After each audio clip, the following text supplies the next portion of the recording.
Assalamualaikum warahmatullahi wabarakatuh. Shalom, Om Swastiastu, Namo Buddhaya dan Salim Kebajikan. Sebelumnya izinkan saya mengucapkan terima kasih kepada Bapak Muhammad Jazuli SEMM selaku dosen akuntansi manajemen setelah memberikan kesempatan untuk kita presentasi dengan topik yang berjudul perhitungan biaya standar. Sebelum masuk ke topik pembahasannya, izinkan kami memperkenalkan diri terlebih dahulu. Di sini saya Hilmi Najwa dengan NIM belakang 098 dan saya Feren Priyanka dengan NIM belakang 011 dan saya Adwanta Syafina dengan NIM belakang 012.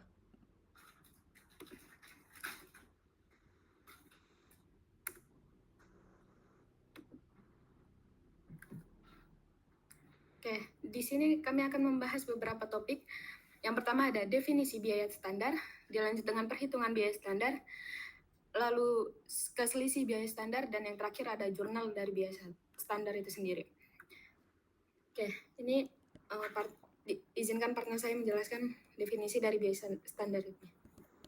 Oke, jadi untuk definisi biaya standar sendiri itu biaya yang ditentukan di muka yang merupakan jumlah biaya yang seharusnya untuk membuat satu satuan produk atau untuk membiayai kegiatan tertentu di bawah asumsi, kondisi ekonomi, efisiensi, dan faktor lain tertentu.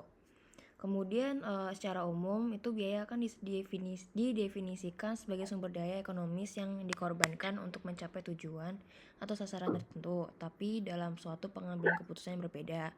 Nah, menurut Carter Usri sendiri itu biaya standar adalah biaya yang telah ditentukan sebelumnya untuk memproduksi satu unit atau sejumlah tertentu produk selama suatu periode tertentu. Mungkin bisa di next. Jadi untuk manfaat sistem biaya standar sendiri itu yang pertama ada sistem biaya standar dirancang untuk mengendalikan biaya. Kemudian sistem biaya standar ini memberikan pedoman kepada manajemen berapa biaya yang seharusnya untuk melaksanakan kegiatan tertentu. Kemudian sistem biaya standar menyajikan analisis penyimpangan biaya sesungguhnya dan biaya standar. Next. Nah, di sini kita akan lanjut ke prosedur penentuan biaya standar. Nah, dalam prosedur penentuan biaya standar menurut Mulyadi itu dibagi menjadi 3 bagian, yaitu biaya bahan baku standar, biaya tenaga kerja standar, kemudian biaya overhead pabrik standar. Nah, untuk biaya bahan baku standar sendiri itu adalah biaya bahan baku yang seharusnya terjadi untuk membuat satu satuan produk tertentu yang terdiri dari 2 komponen, yaitu harga bahan baku standar dan kuantitas bahan baku standar. Nah, untuk harga bahan baku standar sendiri atau standar raw material price itu terbagi jadi 2 lagi, yaitu jumlah fisik yang diperlukan untuk memproduksi sejumlah keluaran fisik tertentu yang disebut sebagai kuantitas standar. Kemudian harga persatuan fisik atau harga standar yang terdiri dari beberapa opsi lagi, yaitu harga yang diperkirakan akan berlaku di masa depan, kemudian harga yang berlaku pada penyusunan standar, kemudian harga yang akan diperkirakan merupakan harga normal untuk jangka panjang. Next. Nah, untuk kuantitas bahan baku standar atau standar raw material quantity itu dapat ditentukan dengan menggunakan penyelidikan teknis, kemudian analisis catatan masa lalu yang berupa menghitung rata-rata penggunaan bahan baku untuk produk atau pekerjaan sejenis pada periode sebelumnya, kemudian menghitung rata-rata penggunaan bahan baku untuk produk dalam kondisi terbaik dan terburuk di masa lalu, kemudian menghitung rata-rata dalam pelaksanaan pekerjaan dengan kondisi terbaik. Next. Selanjutnya kita akan membahas tentang biaya tenaga kerja standar. Nah, biaya tenaga kerja standar ini tuh adalah biaya tenaga kerja langsung atau direct labor cost yang seharusnya terjadi untuk membuat satu satuan produk tertentu. Seperti halnya dengan biaya bahan baku standar. Biaya bahan tenaga kerja terdiri dari 2 unsur, yaitu jam tenaga kerja standar dan tarif upah standar. Nah, untuk jam tenaga kerja standar sendiri itu ada syarat mutlak berlakunya jam tenaga kerja standar, yaitu yang pertama adalah tata letak pabrik yang efisien dengan peralatan modern untuk produksi maksimal dengan biaya minimum. Kemudian perencanaan pembelian bahan baku agar tersedia saat dibutuhkan. Kemudian standarisasi pekerjaan dan metode kerja yang didukung oleh pelatihan yang memadai. Next. Itu kita ada penentuan jam tenaga kerja standar dilakukan dengan menghitung rata-rata jam kerja dari catatan pekerja periode sebelumnya, kemudian melakukan tes operasi produksi dalam kondisi normal, kemudian mengadakan penelitian gerak dan waktu dari pekerjaan karyawan dalam kondisi nyata yang diharapkan. Next. Nah, untuk tarif upah standar ini tuh memerlukan informasi mengenai jenis kegiatan yang dilakukan, kayak kecepatan kerja dan rata-rata tarif per jam. Nah, cara penentuan tarif upah standar ini yang pertama adalah berdasarkan perjanjian dengan organisasi karyawan, kemudian adalah berdasarkan data upah masa lalu sebagai acuan rata-rata hitung, rata-rata tertimbang atau median. Kemudian terakhir adalah berdasarkan tarif upah karyawan masa lalu dalam kondisi normal. Next. Nah, untuk biaya overhead pabrik sendiri itu terdiri dari jam kuantitas standar, harga atau tarif standar. Nah, itu yang ditetapkan dengan mempertimbangkan biaya tetap dan biaya variabel menggunakan anggaran fleksibel. Next. Nah, selanjutnya untuk perhitungan biaya standar akan dijelaskan oleh teman saya. Baik, kali ini kita akan masuk ke perhitungan biaya standar. Di sini ada contoh soal di mana CV OKOC memiliki 2 departemen produksi untuk memproduksi produknya. Dalam membuat produk, CV OKOC membutuhkan 2 jenis bahan baku. Ketentuan yang dimiliki oleh CV ini ialah bahan baku hanya dipakai pada departemen 1 dan BOP pada departemen 2. Selanjutnya,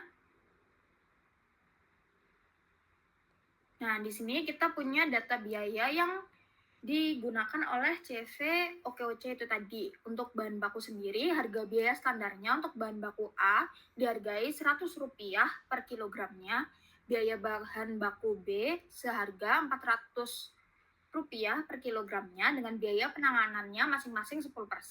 Kebutuhan per unitnya untuk membuat 1 unit, biaya bahan baku A itu dibutuhkan 2,5 kg, lalu untuk bahan baku B itu dibutuhkan 2 kg.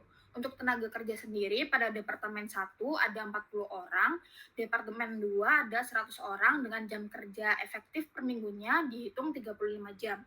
Lalu di sini upah per minggunya diketahui departemen 1 itu ada 280.000, departemen 2 875.000 dengan asuransi premi lembur sebesar 20%.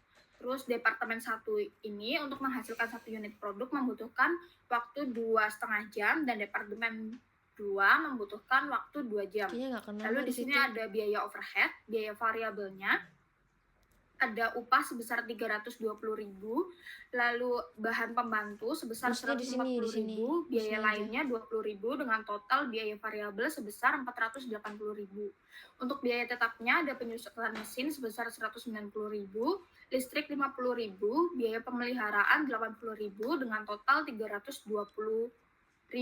Untuk 100% dari produksi membutuhkan 4.000 jam mesin. Lalu kita diminta untuk menyusun biaya standar per unit produk jadi dan fleksibel budget untuk BOP pada kapasitas minimal yaitu 80%, kapasitas optimal 100%, dan kapasitas maksimal sebesar 120%.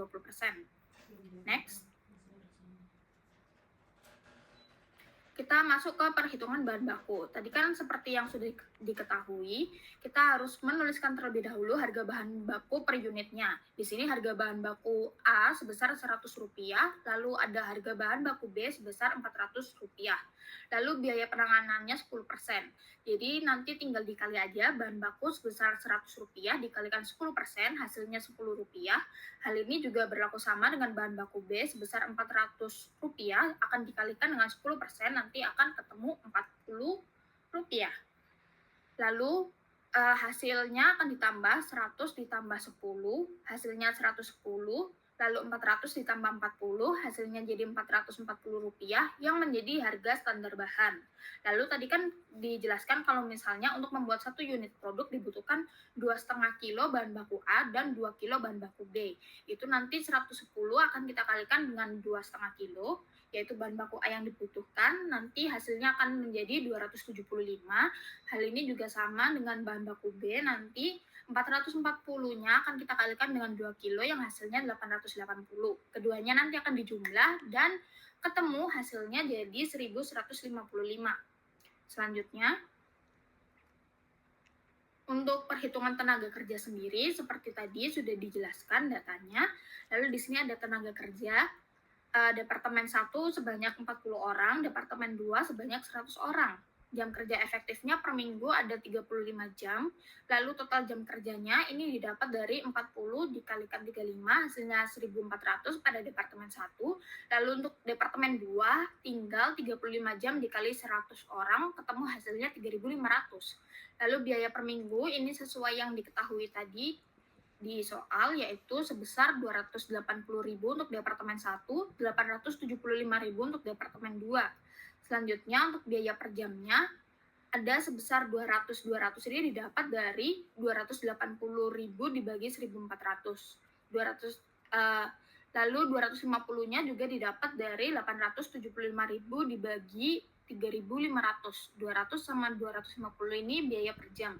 Lalu untuk cadangan preminya tadi kan sebesar 20%. Nah, itu kita tinggal mengkalikan 200 dikali 20%, hasilnya 40, itu juga berlaku dengan yang 250 dikalikan 20%, hasilnya 50. Nanti keduanya tinggal ditambah, yang menjadi harga standar per jam yaitu untuk Departemen 1 seharga Rp240 dan harga standar untuk Departemen 2 sebesar 300. Lalu kebutuhan jam kerja tadi kan untuk membuat 1 unit produk dibutuhkan 2,5 jam, untuk Departemen 1 dan Departemen 2-nya membutuhkan 2 jam. Nah, itu tinggal dikali aja. 240 dikalikan 2,5 jam hasilnya 600. Lalu 300 dikalikan 2 jam hasilnya juga 600. Lalu keduanya dijumlah dan hasilnya 1.200.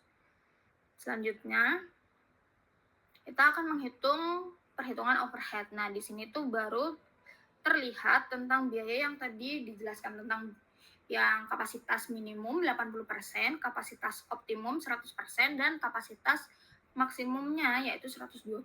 Untuk biaya pegawainya tadi kan dijelaskan kalau misalnya upahnya yang diketahui itu 320. Nah, itu upah kalau misalnya optimal, jadi 320 sama dengan 100%. Kalau misalnya kita mau mencari yang berapa sih upah dari 80%, berarti tinggal 320 dikalikan 80%, hasilnya 256. Ini juga sama dengan yang 120, yaitu hasilnya 384.000. Habis itu, yang per jamnya 80 ini didapat dari yang 4.000 jam mesin ini. Jadi 256.000 dibagi dengan 4.000. Turun ke bawah deh hasilnya.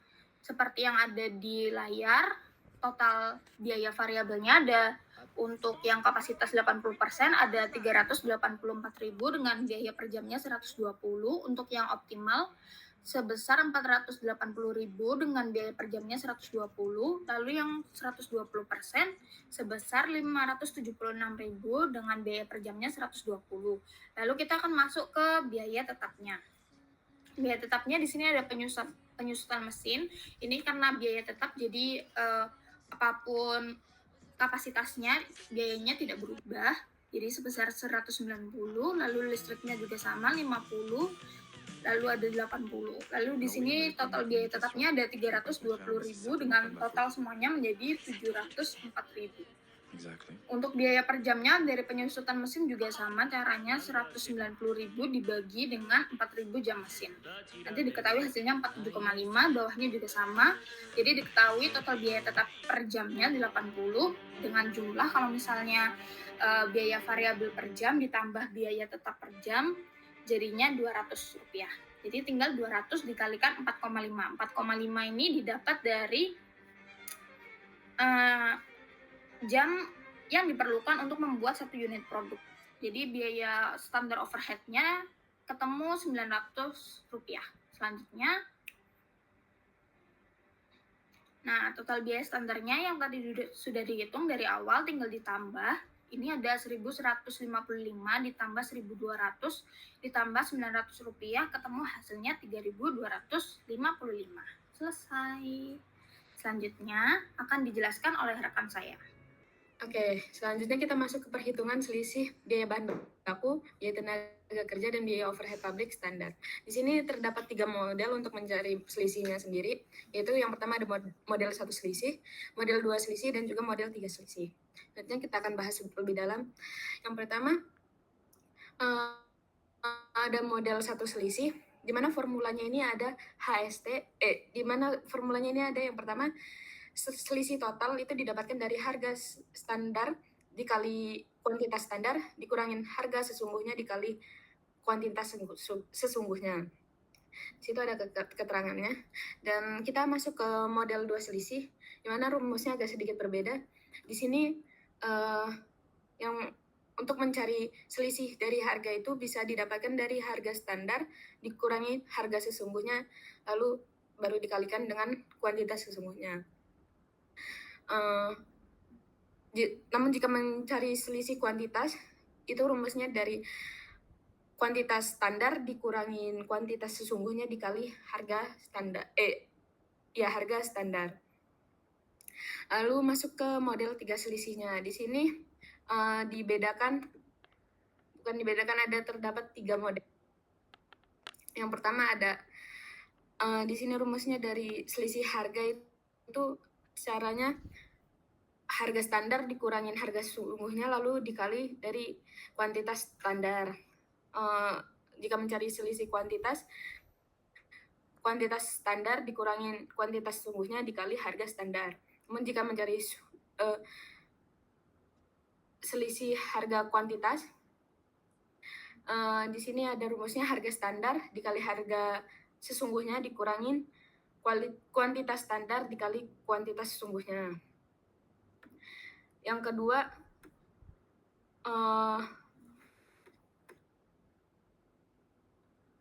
ini terdapat 2 selisih jika selisih harga dan selisih kuantitas itu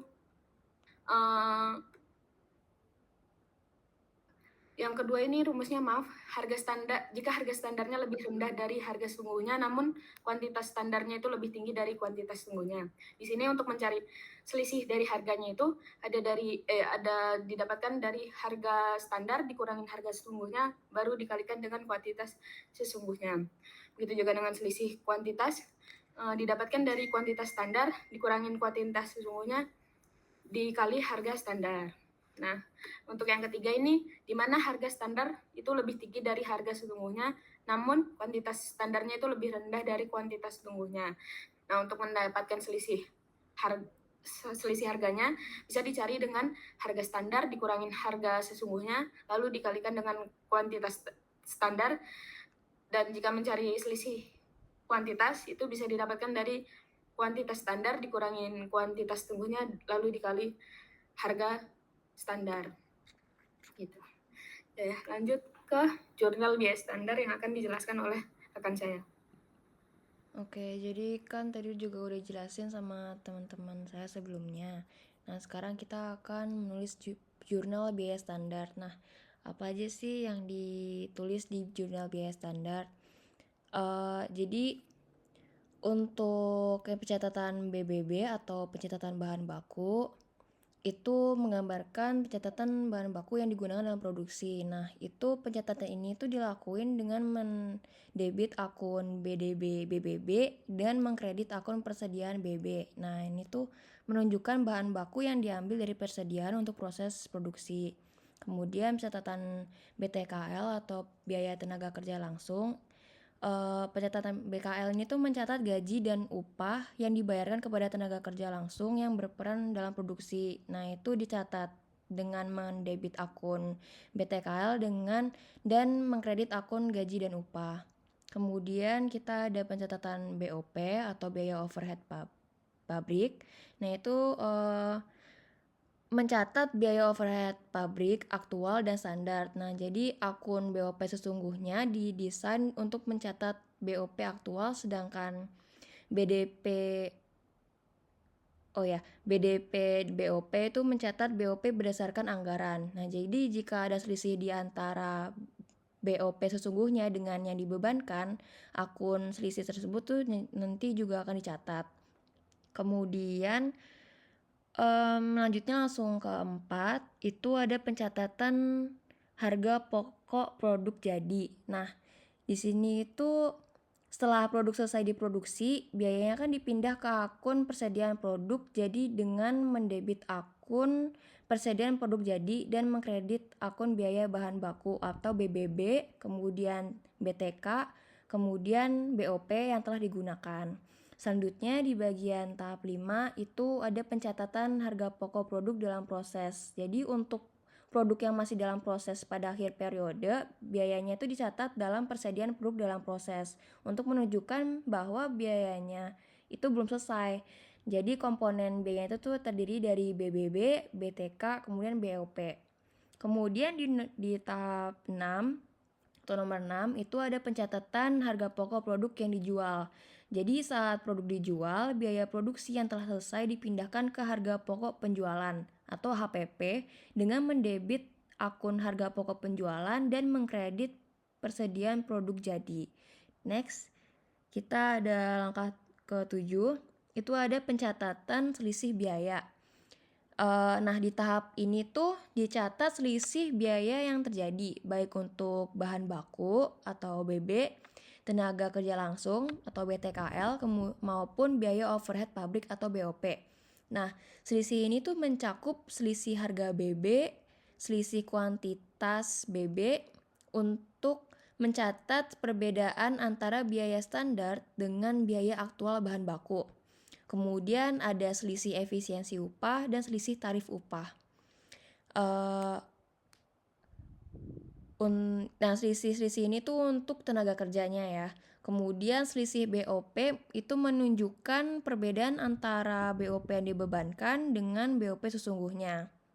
Jadi untuk setiap langkah dalam jurnal ini tuh dirancang untuk mengidentifikasi biaya aktual dan standar, serta mencatat perbedaan yang muncul dalam proses produksi itu. Oke, next. Nah, jadi mungkin cukup itu saja dari kelompok kami. Mohon maaf jika ada kesalahan mulai dari materi yang kami ajukan atau mungkin dari salah kata kami dan atau perbuatan kami. Cukup di sini saja. Wassalamualaikum warahmatullahi wabarakatuh.